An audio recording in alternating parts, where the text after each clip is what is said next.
So we had quite a complicated board change on this property. As you can see, there is a double stack board that's currently in, which is actually two separate boards fed via the contactor that's just at the bottom of the screen, and then it also feeds via a KMF that's just on the left hand side of the screen now that you can see me taking out. So we got rid of the KMF, and what we're going to do is we'll supply that with a breaker. We've now marked all the cables up and are removing the cables from the board whilst making a note of exactly what does what.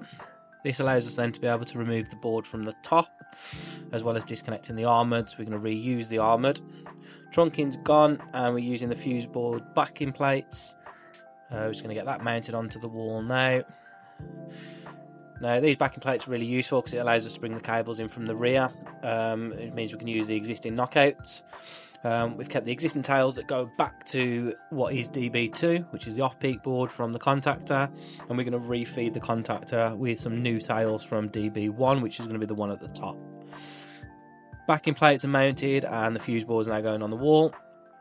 We're going to start obviously terminating all the earthing conductors into the earth bar. Same on the top, same on the bottom. Load it up with RCBOs and re-terminate the ferrule crimp ends on the RCBOs, so they're all nice and correct length.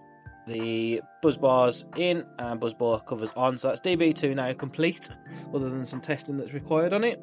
We're going to move over in a second now to DB1, which is going to be the one at the top.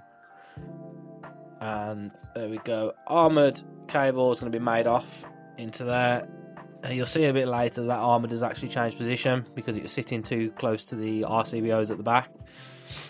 So I've just wandered off somewhere. Here I am. Carry on terminating the RCBOs, and as you can see, they're particularly close to where we're going to be sitting. So you'll see shortly that SWA will get changed over. Here we are. Make it a bit shorter so we can dress it in easier. Once we have that in, we'll carry on terminating all of the earthing conductors into the top bar and loading up the RCBOs. We do have an MCB at the front, which is going to be feeding, like I say earlier, the contactor that is down at the bottom. And if we have a little look now, we just nearly completed on that section. So RCBOs are terminated, board blanks are in, buzz bars are connected. We have a main earth that you can still see sticking out at the top, which we're going to get into a stuffing gland. Get that dressed into the top of the board.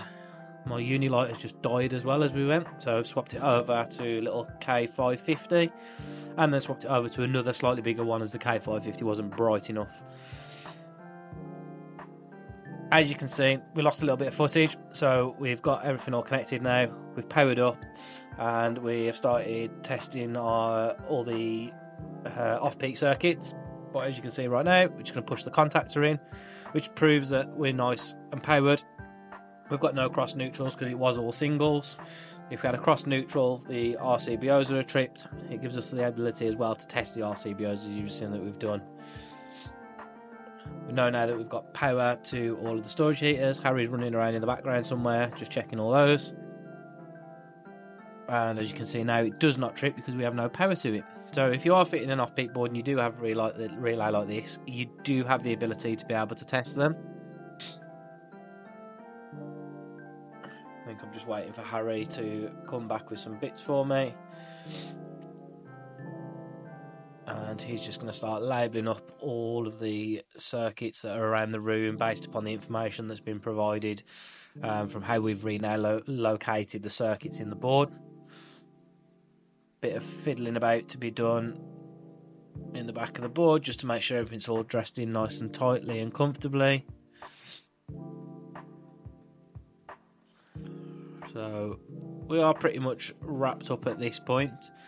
The only thing that's kind of left is some testing. Whilst we was doing this board, Nick was next door doing another board that's very, very similar. I'm pretty sure he's already got the video out on his. If he has, you'll see a pop-up come up on the screen in a minute to link over to the board that he did.